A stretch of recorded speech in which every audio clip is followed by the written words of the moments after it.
നമസ്കാരം. അക്ഷരം വീക്കിലി അപ്ഡേറ്റ്സിൻ്റെ ആദ്യ പതിപ്പിലേക്ക് എല്ലാവരെയും ഹാർദവമായിട്ട് സ്വാഗതം ചെയ്യുന്നു. ആഗോളതലത്തിലും ദേശീയ തലത്തിലും പ്രാദേശിക തലങ്ങളിലും ഓരോ ആഴ്ചയിലും നടന്ന പ്രധാനപ്പെട്ട സംഭവവികാസങ്ങളെ പരാമർശിച്ചു പോകുന്ന പരിപാടിയാണിത്. UPSC അടക്കമുള്ള ദേശീയ തലത്തിലും അതുപോലെ സംസ്ഥാന തലങ്ങളിലുമുള്ള വിവിധ മത്സര പരീക്ഷകൾക്ക് തയ്യാറാകുന്നവർക്ക് സഹായകരമാവുന്ന രീതിയിലാണ് ഈ പ്രോഗ്രാം അറേഞ്ച് ചെയ്തിരിക്കുന്നത്. കഴിഞ്ഞ ജൂൺ 17-ാം തീയതി മുതൽ 22-ാം തീയതി വരെയുള്ള ഒരാഴ്ച ലോകത്തും ദേശീയ തലത്തിലും പ്രാദേശിക തലത്തിലും നടന്ന സംഭവവികാസങ്ങളെയാണ് നമ്മളിവിടെ പരാമർശിക്കാൻ പോകുന്നത്. നമുക്ക് ആദ്യം ആഗോളതലത്തിൽ നിന്ന് തുടങ്ങാം. ദക്ഷിണാഫ്രിക്കയിൽ പുതിയ സർക്കാർ ഈ ആഴ്ച അധികാരമേൽക്കുകയുണ്ടായി. സിറിൽ രാമഫോസ രണ്ടാമത്തെ തവണയും ദക്ഷിണാഫ്രിക്കയുടെ പ്രസിഡൻ്റായിട്ട് സത്യപ്രതിജ്ഞ ചെയ്തു. എന്നാൽ ഈ തവണ അവർക്ക് ഒറ്റയ്ക്ക് ഭൂരിപക്ഷം ലഭിച്ചില്ല. 2019 നടന്ന ഇലക്ഷനിൽ 57% വോട്ട് ലഭിച്ചിരുന്ന ANC African National Congress South ആഫ്രിക്കയെ വർണ്ണവിവേചനത്തിൽ നിന്ന് മോചിപ്പിച്ച് അതിൻ്റെ ദേശീയ മുന്നണി പാർട്ടി അവർക്ക് 2019 57% വോട്ട് ലഭിച്ചിരുന്നെങ്കിൽ ഈ തവണ വെറും 40% വോട്ട് മാത്രമാണ് ലഭിച്ചത്. അങ്ങനെ ഇന്ത്യയിൽ സംഭവിച്ചതുപോലെ തന്നെ അവർക്ക് ഒരു കോളിഷൻ ഗവൺമെൻറ്റിന് ഒരു സഖ്യകക്ഷി സർക്കാർ രൂപവത്കരിക്കേണ്ട വന്നു. DA പാർട്ടി, ഡെമോക്രാറ്റിക് അലയൻസ്, പ്രത്യേകിച്ച് ദക്ഷിണാഫ്രിക്കയിൽ വെളുത്ത വംശജരോട് ആഭിമുഖ്യമുള്ള പാർട്ടിയാണ്. 7% മാത്രമാണ് ദക്ഷിണാഫ്രിക്കയിൽ വെളുത്ത വംശജരുള്ളത്.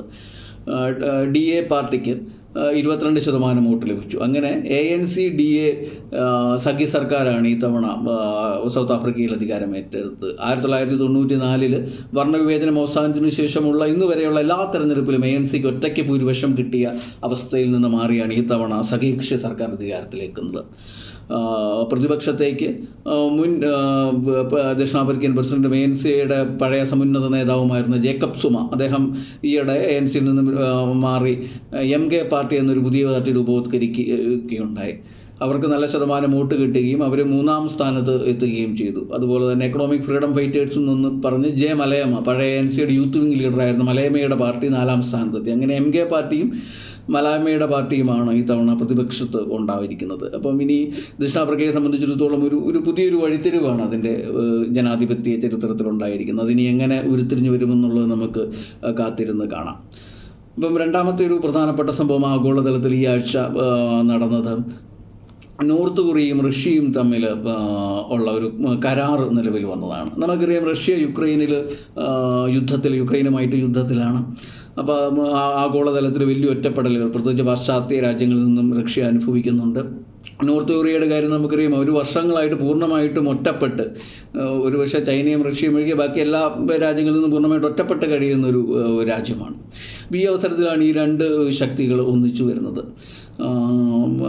ഈ കരാറിൻ്റെ പുറത്തു വന്നിട്ടുള്ള വിവരങ്ങളനുസരിച്ച് ഒരു തരത്തിലുള്ള പ്രതിരോധ വ്യവസ്ഥകളും കൂടി ഇതിനകത്തുണ്ട്. ഈ നോർത്ത് കൊറിയയോ റഷ്യയോ പുറമേ നിന്നുള്ള ഏതെങ്കിലും രാജ്യം ആക്രമിച്ചാൽ സഹായത്തിന് വരാമെന്നൊരു ക്ലോസ് കൂടി ഈ കരാറിലുണ്ട്. അപ്പോൾ ഇത് ആഗോളതലത്തിൽ വലിയൊരു ഞെട്ടലാണ് ഉണ്ടാക്കിയിരുന്നത്. പ്രത്യേകിച്ച് പാശ്ചാത്യ ശക്തികളുടെ മേൽ, പ്രത്യേകിച്ച് സൗത്ത് കൊറിയയൊക്കെ ഇതിൽ അമർഷം രേഖപ്പെടുത്തുകയും തങ്ങൾ യുക്രൈൻ ആയുധം കൊടുക്കുമെന്ന രീതിയിൽ പറയുകയൊക്കെ ചെയ്തു. ഇപ്പോൾ അമേരിക്കയുടെ ഒരു അണ്വായുധ ശക്തിയുള്ള ഒരു വ്യോമവാഹിനി കപ്പൽ സൗത്ത് കൊറിയയിലേക്ക് എത്തിയിട്ടുണ്ട്. അപ്പോൾ ഇതിപ്പം നമ്മൾ ഇതിന് വിലയിരുത്തുന്നത് ഇപ്പം സൗത്ത് ചൈന സീയിൽ പാശ്ചാത്യ രാജ്യങ്ങളും ചൈനയും റഷ്യയും ഒക്കെ ആയിട്ട് അരങ്ങേറുന്ന ഒരു ഭൗമ രാഷ്ട്രീയ പോരാട്ടമുണ്ടല്ലോ, ഒരു കോൾഡ് വാറിൻ്റെ തലത്തിലേക്ക് നീങ്ങുന്നൊരു പോരാട്ടം. അതിൻ്റെ ഒരു പശ്ചാത്തലത്തിൽ വളരെ പ്രസക്തിയുണ്ട് ഈ കരാറിന്. ഇതങ്ങനെ ഉരുത്തിരിഞ്ഞു വരുമെന്നും നമുക്ക് വരും ദിവസങ്ങളിലുള്ള ഭൗമരാഷ്ട്രീയ ചലനങ്ങളിൽ നിന്ന് മനസ്സിലാക്കാം. മൂന്നാമത്തെ ഒരു പ്രധാനപ്പെട്ട സംഭവം ഉണ്ടായിരുന്നു. നമുക്കറിയാം, മറ്റൊരു വലിയ യുദ്ധം ലോകത്ത് നടക്കുന്നുണ്ട്. ഇസ്രയേലും ഹമാസ് യുദ്ധം, ഇസ്രയേൽ ഗാസ യുദ്ധം നടക്കുന്നുണ്ട്. അപ്പം ഇതുമായിട്ട് ബന്ധപ്പെട്ട് ഇസ്രയേലിൽ നെതന്യാഹു സർക്കാർ ഒരു വാർ ക്യാബിനറ്റ്, ഒരു യുദ്ധ ക്യാബിനറ്റ് രൂപവത്കരിച്ചിരുന്നു. പ്രതിപക്ഷ നേതാവായിരുന്നുള്ള ബെന്നി ഗാൻസും ഐസൻകോട്ടും ഒക്കെ അംഗമായിരുന്ന ഈ ഒരു യുദ്ധ ക്യാബിനറ്റായിരുന്നു യുദ്ധത്തെ സംബന്ധിച്ചിട്ടുള്ള പ്രധാനപ്പെട്ട തീരുമാനങ്ങളെല്ലാം എടുത്തിരുന്നത്. എന്നാൽ ഈ യുദ്ധ ക്യാബിനറ്റിൽ നിന്നും ജൂൺ ആദ്യവാരം ബെന്നി ഗാൻസ് രാജിവെച്ച് പുറത്തു പോവുകയുണ്ടായി. അപ്പോൾ ഈ ഒരു അവസരത്തിലാണ് ബെഞ്ചമിൻ നെതന്യാഹു കഴിഞ്ഞ ആഴ്ച യുദ്ധ ക്യാബിനറ്റ് തന്നെ പിരിച്ചുവിട്ടുന്നൊരു നടപടിയിലേക്ക് എത്തിയത്. ഇനിയിപ്പോൾ അദ്ദേഹം സെക്യൂരിറ്റി ക്യാബിനറ്റ് രൂപവത്കരിക്കുമെന്നാണ് പറഞ്ഞത്. നമുക്കറിയാം അദ്ദേഹത്തിൻ്റെ ഒരു തീവ്ര വലതുപക്ഷ മുന്നണിയാണ് ഉള്ളത്. ജൂയിഷ് പവർ പാർട്ടിയുടെ നേതാവായിട്ടുള്ള ഇത്തമിൻ ബെൻഗവീറും അതുപോലെ തന്നെ വെസ്റ്റ് ബാങ്കിലെ കുടിയേറ്റക്കാരായിട്ടുള്ള ജൂതന്മാരുടെ നേതാവായിട്ടുള്ള ബെസലാൽ സ്മോട്രിച്ചും അടങ്ങിയിട്ടുള്ള ഒരു തീവ്ര വലതുപക്ഷ മുന്നണിയാണത്. ഇനിയിപ്പം അവരൊക്കെ ആയിരിക്കും ഈ ഒരു സെക്യൂരിറ്റി ക്യാബിനറ്റിൽ അംഗങ്ങളെന്നാണ് അറിയാൻ സാധിക്കുന്നത്. ഇത് ഒരുപക്ഷെ ഒരു കരാറിലേക്ക് എത്തുവാനോ സീസ് ഫയറിലേക്ക് എത്തുവാനോ ഉള്ള കാര്യങ്ങളെയൊക്കെ തടസ്സപ്പെടുത്തുകയും ഇവരുടെ തീവ്ര നിലപാടുകൾ യുദ്ധത്തിനെ കൂടുതൽ രൂക്ഷമായിട്ടുള്ള അവസ്ഥയിലേക്ക് നയിക്കാനുമാണ് സാധ്യത. അതിനിടയിൽ മറ്റൊരു സംഭവ വികാസം ഈ യുദ്ധത്തിലുണ്ടായത് ഹെസ്ബുള്ളയും ഇസ്രയേലും തമ്മിലുള്ള സംഘർഷം രൂക്ഷമാകാനുള്ള സാധ്യത ഉണ്ടായി എന്നുള്ളതാണ്. നമുക്കറിയാം ഹമാസുമായിട്ട് ഇസ്രയേൽ യുദ്ധം ചെയ്യുന്ന വേളയിൽ തന്നെ വടക്കൻ അതിർത്തിയിൽ ഹെസ്ബുള്ളയുമായിട്ടും നിരന്തര സംഘർഷങ്ങൾ ഈ 8 മാസമായിട്ട് മുന്നോട്ട് നീങ്ങുന്നുണ്ടായിരുന്നു. നൂറുകണക്കിന് ആളുകൾ തെക്കൻ ലെബനോൺ അതിർത്തിയിൽ കൊല്ലപ്പെടുകയുണ്ടായി. അതുപോലെ തന്നെ ഇസ്രയേലിനെ സംബന്ധിച്ചിടത്തോളം 10,000-കണക്കിന് ആളുകളെ അതിൻ്റെ വടക്കൻ അതിർത്തി ലെബനോനോട് ചേർന്ന് വടക്കൻ അതിർത്തിയിൽ നിന്ന് മാറ്റി താമസിക്കേണ്ടതായിട്ട് വന്നു. ഹെസ്ബുള്ളയുടെ പല കമാൻഡേഴ്സും ഇസ്രയേലിൻ്റെ ആക്രമണത്തിൽ കൊല്ലപ്പെടുകയുണ്ടായി. അപ്പോൾ ഈ ഒരു അവസരത്തിലാണ് ഹെസ്ബുള്ളയുടെ നേതാവായിട്ടുള്ള ഹസൻ നസ്രുള്ള ഒരു വീഡിയോയിൽ പ്രത്യക്ഷപ്പെടുകയും അദ്ദേഹം ഇസ്രയേലിനെ താക്കീത് നൽകുന്ന വിധത്തിൽ സംസാരിക്കുകയും ചെയ്തത്. ഇസ്രയേലിൻ്റെ പ്രധാനപ്പെട്ട ഹൈഫയിലടക്കമുള്ള പ്രധാനപ്പെട്ട യുദ്ധതന്ത്രപരമായിട്ടുള്ള പ്രാധാന്യമുള്ള സ്ഥലങ്ങളെല്ലാം തങ്ങളുടെ റഡാറിൻ്റെ നിയന്ത്രണത്തിലാണെന്നും അവിടങ്ങളിൽ ആക്രമണം നടത്താൻ തങ്ങൾക്ക് ശേഷിയുണ്ടെന്നുമുള്ളൊരു വലിയ മുന്നറിയിപ്പാണത്. നമുക്കറിയാം ഹമാസ് പോലെയുള്ള ഹെസ്ബുള്ള വളരെ വളരെ ശക്തിയുള്ളൊരു സേനയാണ്. ഇസ്രയേലിനെതിരെ 82 ഇസ്രയേൽ അധിനിവേശത്തിനെതിരെ ലെബനോനിൽ രൂപം കൊണ്ട ഹെസ്ബുള്ളയാണ് 2005 തെക്കൻ ലെബനോണിൽ നിന്നും ഇസ്രയേൽ തക്കവണ്ണമുള്ള അതിശക്തമായിട്ടുള്ള പോരാട്ടം അഴിച്ചുവിട്ടത്. ഇറാൻ്റെ സഹായമുള്ള ഹെസ്ബുള്ളയെ സംബന്ധിച്ചിടത്തോളം 100,000-അടുത്ത് പോരാളികളുണ്ടെന്നാണ് കണക്ക്. അതുപോലെ തന്നെ ഇവർക്ക് അത്യാധുനികമായിട്ടുള്ള മിസൈലുകളും ആയുധങ്ങളും എല്ലാം ഉണ്ട്. അപ്പോൾ ഹിസ്ബുള്ള പൂർണ്ണമായിട്ടും ഒരു യുദ്ധത്തിന് വരികയാണെങ്കിൽ അത് മധ്യേഷ്യയെ സംബന്ധിച്ചിടത്തോളം അതിശക്തമായിട്ടുള്ള ഈ യുദ്ധം ഇപ്പോഴത്തെ ഒരു അവസ്ഥയിൽ നിന്നെല്ലാം മാറി അതീവ രൂക്ഷമായിട്ടുള്ള ഒരവസ്ഥയിലേക്ക് പ്രവേശിക്കുമെന്നുള്ള കാര്യത്തിൽ സംശയമില്ല.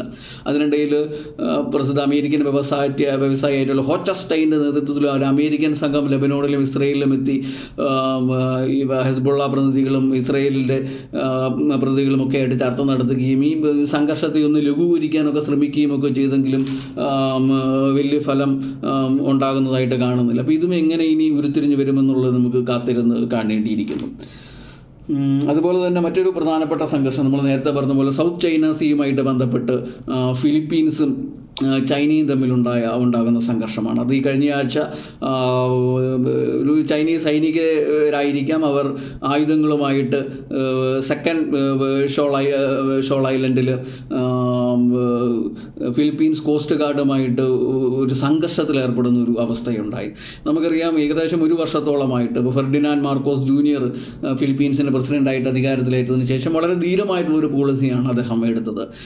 ഇതിനു മുമ്പുണ്ടായിരുന്ന റോഡ്രിഗോ ദുത്തേർത്തെ ചൈനയുമായിട്ട് കൂടുതൽ അടുക്കാൻ എന്നൊരു ലക്ഷ്യത്തോടു കൂടി ചൈന പലപ്പോഴും സൗത്ത് ചൈന സീയിൽ നടത്തുന്ന അതിക്രമണങ്ങളെ, പ്രത്യേകിച്ച് ഫിലിപ്പീൻസിൻ്റെ എക്സ്ക്ലൂസീവ് എക്കണോമിക് സോണിലേക്ക് കയറിയുള്ള ചൈനയുടെ കടന്നുകയറ്റങ്ങൾ അദ്ദേഹം കണ്ടില്ലെന്ന് നടിക്കുകയാണ് ചെയ്തത്. എന്നാൽ ഫെർഡിനാൻഡ് മാർക്കോസ് വളരെ ശക്തമായിട്ട് ഈ ചൈനയെ എതിർക്കുന്നൊരു നടപടിയാണ് എടുക്കുന്നത്. അദ്ദേഹം അമേരിക്കയുമായിട്ട് കൂടുതൽ അടുക്കുകയും ചൈന നടക്കുന്ന അതിക്രമങ്ങളെല്ലാം വെളിച്ചത്ത് കാണിക്കുകയും ചെയ്തു. അപ്പോൾ ഇത് ചൈനയെ രോക്ഷാകുലർ ആക്കിയിട്ടുണ്ടായിരിക്കാം.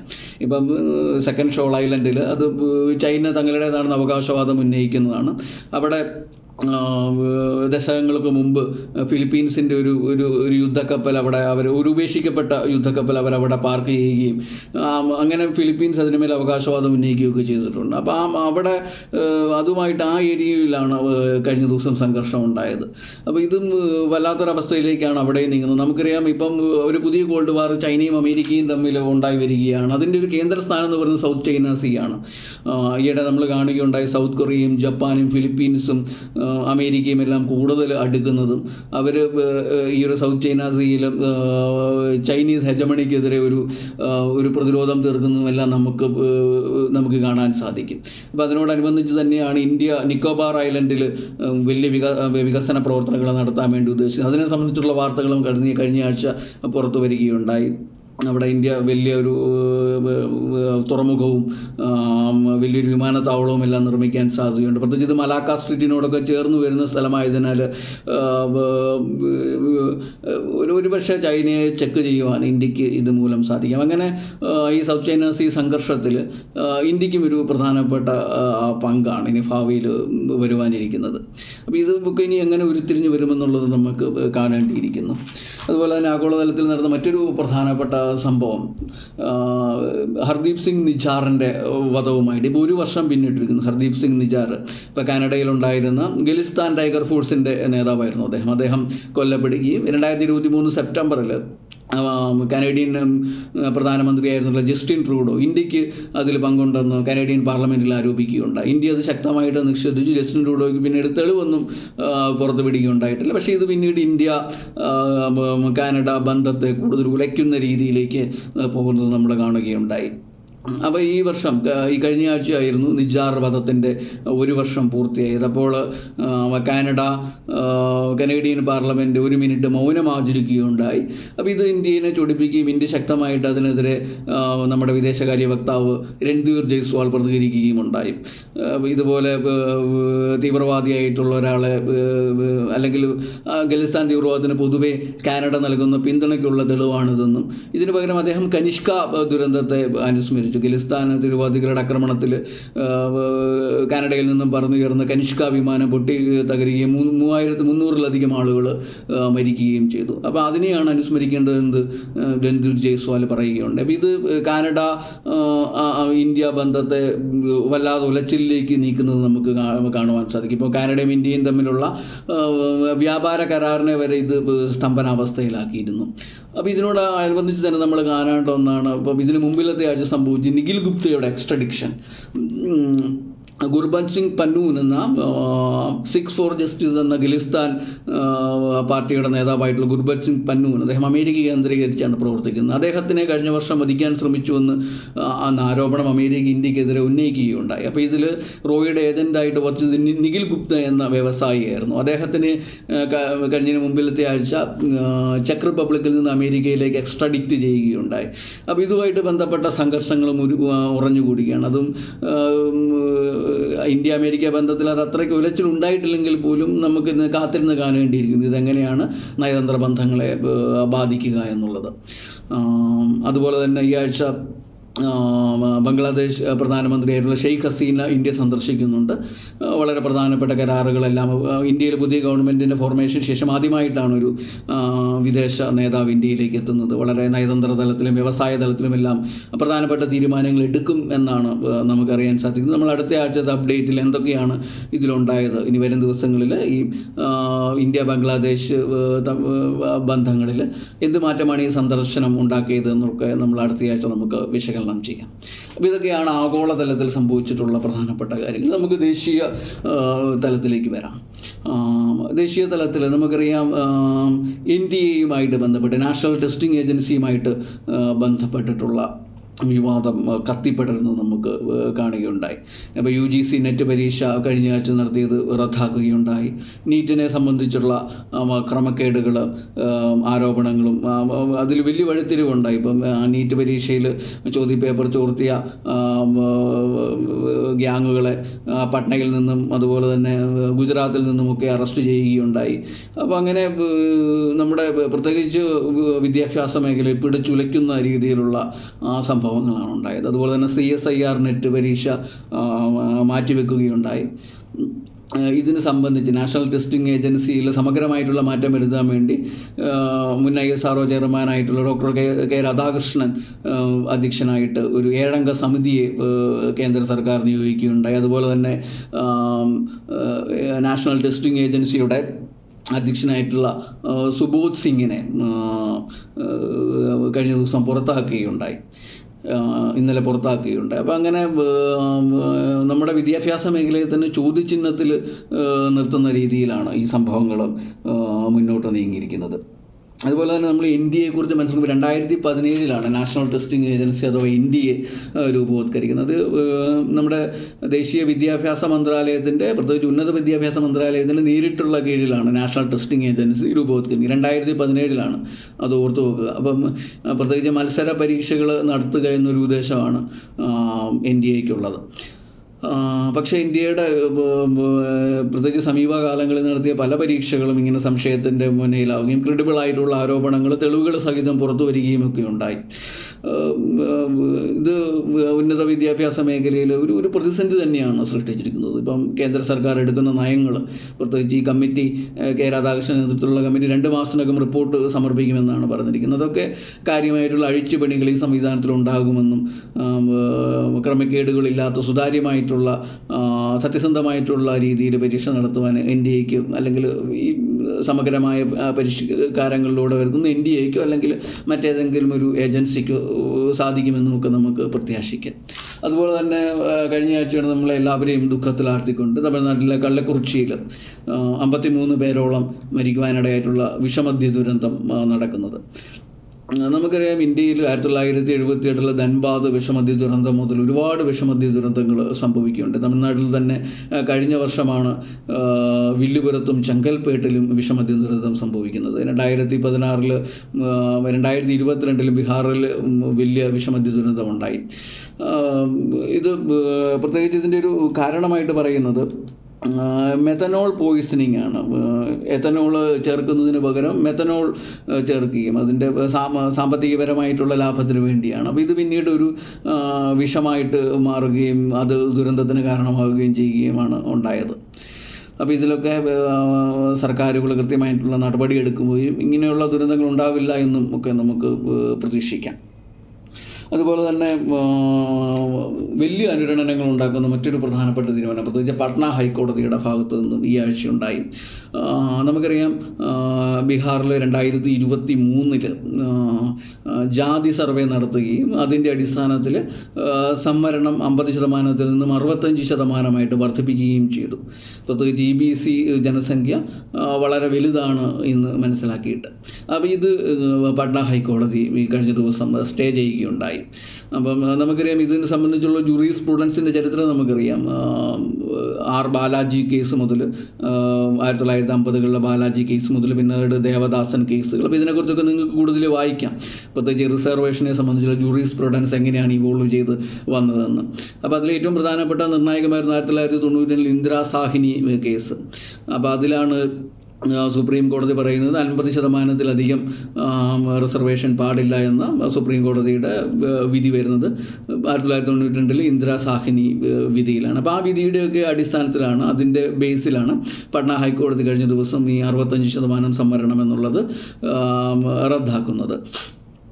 അപ്പോൾ അതിൽ 50% കടക്കുന്നത് മാത്രമല്ല, പ്രത്യേകിച്ച് ഓരോ ജനസംഖ്യയ്ക്ക് ആനുപാതികമായിട്ടുള്ള റിസർവേഷൻ തരിക, ആ ഒരു തത്വമാണ് ബീഹാർ ഗവൺമെൻറ് ഇതിൽ ഉപയോഗിച്ചത്. അതും ഭരണഘടനയ്ക്ക് നിരക്കുന്നതല്ല. പ്രത്യേകിച്ച് ഇന്ദിരാ സാഹിനി വിധിയുടെ അടിസ്ഥാനത്തിൽ അത്തരം നടപടികൾ അസാധുവാണെന്നൊരു ഇതാണ് പട്ന ഹൈക്കോടതി. അതെല്ലാം ബീഹാർ ഗവൺമെൻറ് സുപ്രീം കോടതിയിലേക്ക് നീങ്ങുമെന്നാണ് നമുക്കറിയാൻ സാധിച്ചത്. അതുപോലെ തന്നെ നമുക്കറിയാം, ഈ 50% ക്യാപ്പ് എന്നുള്ളത് അത് മാറ്റണമെന്ന് ബന്ധപ്പെട്ടിട്ടുള്ള ഒരു ഹർജിയും സുപ്രീം കോടതിയുടെ നിലവിലെ പരിഗണനയിലുണ്ട്.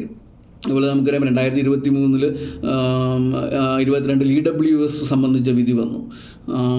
EWS സംവരണ വിധിയിലും അതിൽ സുപ്രീം കോടതി പറഞ്ഞത് EWS റിസർവേഷനെ അംഗീകരിക്കുകയാണ് ചെയ്തത്. അത് 50% സംവരണം ലിമിറ്റ് എന്നുള്ളത് OBC SC ST സംവരണത്തിനാണെങ്കിൽ EWS സംവരണത്തിന് അത് ബാധകമല്ലെന്നുമാണ് സുപ്രീം കോടതി എന്ന് പറഞ്ഞത്. അതുപോലെ തന്നെ 50% എന്നുള്ള ക്യാപ്പ് അത് ഒരു അന്തിമമായിട്ടുള്ള തീർപ്പല്ലെന്നും അതിൽ ഫ്ലെക്സിബിലിറ്റി ഉണ്ടാകണമെന്നുമുള്ള പരാമർശവും EWS കേസിൽ സുപ്രീം കോടതി നടത്തുകയുണ്ടായി.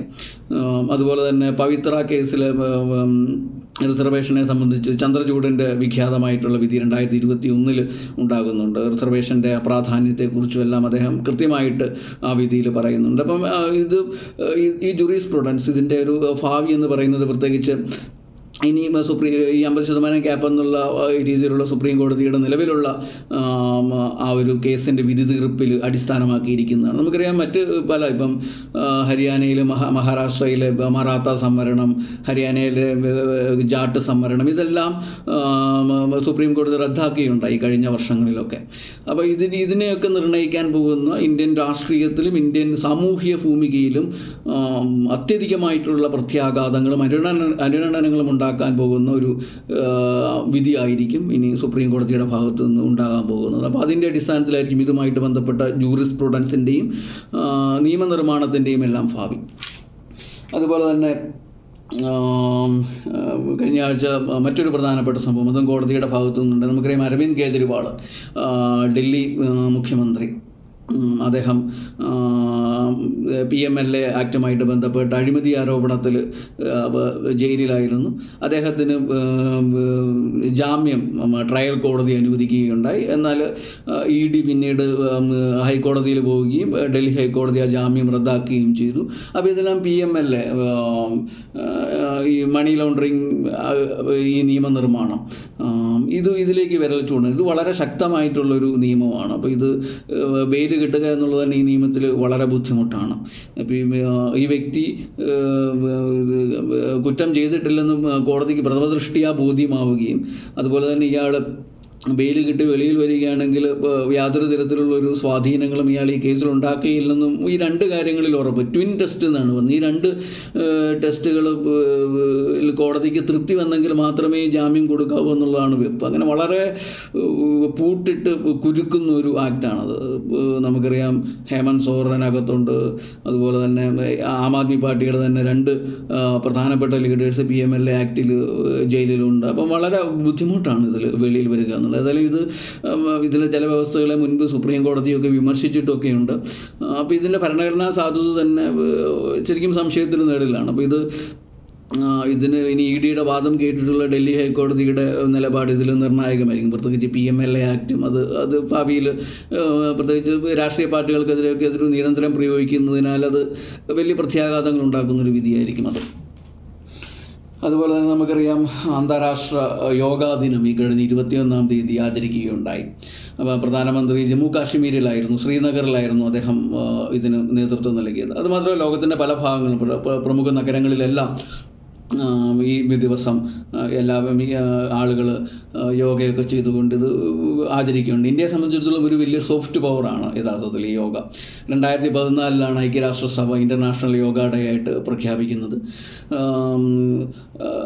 ഇപ്പോൾ ഇന്ത്യ അത് ഒരു കായിക ഇനമായിട്ട് ഒളിമ്പിക്സിലൊക്കെ ഉൾപ്പെടുത്തണമെന്നുള്ളൊക്കെയുള്ള ആവശ്യങ്ങൾ ഉന്നയിക്കുന്നുണ്ട്. അപ്പോൾ അതുപോലെ തന്നെ ദേശീയ വായനാ ദിനവും ഈ കഴിഞ്ഞ ആഴ്ചയായിരുന്നു, ജൂൺ 19-ാം തീയതിയായിരുന്നു. പ്രത്യേകിച്ച് കേരളത്തിൽ വായനാ പ്രസ്ഥാനത്തിന്, പ്രത്യേകിച്ച് ഗ്രന്ഥശാല പ്രസ്ഥാനത്തിന് ഊടും പാവും നൽകി അതിന് ജീവൻ പകർന്ന ശ്രീ PN പണിക്കരുടെ ജന്മദിനമായാണ് നമ്മൾ ജൂൺ 19 അത് നമ്മൾ ദേശീയ തലത്തിലും വായനാ ദിനമായിട്ട് ഇപ്പോൾ ആചരിച്ചു പോകുന്നുണ്ട്. ഇപ്പോൾ കേരളത്തിൽ അതൊരു വായനാ വാരമായിട്ട് ജൂൺ 19 മുതലുള്ള ഒരാഴ്ച വായനാ വാരമായിട്ട് നമ്മൾ കൊണ്ടാടുന്നുണ്ട്.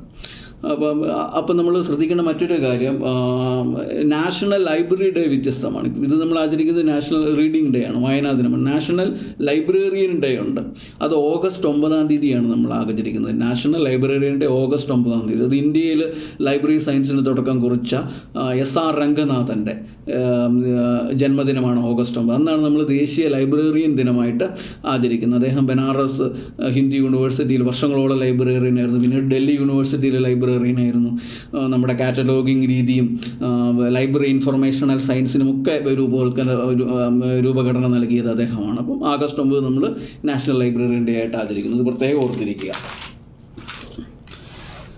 അതുപോലെ തന്നെ ഇതാണ് നമ്മൾ ദേശീയ തലത്തിൽ സംഭവിച്ചിട്ടുള്ള പ്രധാനപ്പെട്ട സംഭവം. നമ്മളിനി കേരളത്തിലേക്ക് വരികയാണെങ്കിൽ ഏറ്റവും പ്രധാനപ്പെട്ടൊരു കാര്യം നമ്മുടെ മന്ത്രിസഭയിൽ ഉണ്ടായിട്ടുള്ള മാറ്റമാണ്. ആലത്തൂരിൽ നിന്ന് രാധാകൃഷ്ണൻ തിരഞ്ഞെടുക്കപ്പെട്ടപ്പോൾ മന്ത്രിസ്ഥാനത്തിൽ ഒഴിവ് വരികയും അങ്ങോട്ട് OR കേളു SC/ST മന്ത്രിയായിട്ട് പിണറായി വിജയൻ മന്ത്രിസഭയിൽ ഇടം പിടിക്കുകയും ചെയ്തു. ഇത് വളരെ പ്രധാനപ്പെട്ട ഒരു കാര്യമാണ്. ഇത് രണ്ടാമത്തെ തവണയാണ് ആദിവാസി വിഭാഗത്തിൽ നിന്നും ഒരു പട്ടികവർഗ വിഭാഗത്തിൽ നിന്നും ഒരാൾ കേരള മന്ത്രിസഭയിൽ ഇടം പിടിക്കുന്നത്. ഇതിനു മുമ്പ് വന്നിട്ടുള്ള PK ജയലക്ഷ്മി ആയിരുന്നു. PK ജയലക്ഷ്മിയാണ് ആദ്യമായിട്ട് പട്ടികവർഗ വിഭാഗത്തിൽ നിന്നും ഒരു മന്ത്രിയായിട്ട് കേരളത്തിൽ വരുന്നത്. OR കേളു രണ്ടാമത്തെ ആളാണ്. അപ്പോൾ ഇവർ രണ്ടുപേരും PK ജയലക്ഷ്മിയും OR കേളുവും കുറിച്യ വിഭാഗത്തിൽ നിന്നുള്ള അവരാണ്. അപ്പോൾ അത് മന്ത്രിസഭയിൽ വന്ന മറ്റ് പ്രധാനപ്പെട്ട രാധാകൃഷ്ണൻ വഹിച്ചിരുന്ന ദേവസ്വം മന്ത്രാലയം VN വാസവനാണ് കൊടുത്തിരിക്കുന്നത്. അതുപോലെ തന്നെ എക്സൈസും ലോക്കൽ ഗവൺമെൻറ്റും സംബന്ധിച്ചിട്ടുള്ള മന്ത്രാലയങ്ങൾ MP രാജേഷിനുമാണ് നൽകിയിരിക്കുന്നത്. അപ്പം മന്ത്രിസഭയിലും ചെറിയ ഘടനാപരമായിട്ടുള്ള വകുപ്പ് മാറ്റങ്ങളുമൊക്കെ സംഭവിച്ചിട്ടുണ്ട്. അപ്പോൾ ഇത്രയും കാര്യങ്ങളാണ് നമ്മൾ ഇന്ന് ചർച്ച ചെയ്തത്. ദേശീയ തലത്തിലും അന്തർദേശീയ തലത്തിലും കേരളത്തിലും ഒക്കെ ആയിട്ട് ഇത് സംബന്ധിച്ച് കൂടുതൽ കാര്യങ്ങൾ നിങ്ങൾക്ക് വായിക്കുക, നിങ്ങൾക്ക് മനസ്സിലാക്കാം. അത് നിങ്ങളുടെ സമകാലീന വിജ്ഞാനത്തെക്കുറിച്ചുള്ള നിങ്ങളുടെ അടിത്തറ ശക്തമാക്കുവാനൊക്കെ ഇത് സഹായിക്കും. ഇനി നമുക്ക് അടുത്തയാഴ്ച കാണാം. നന്ദി.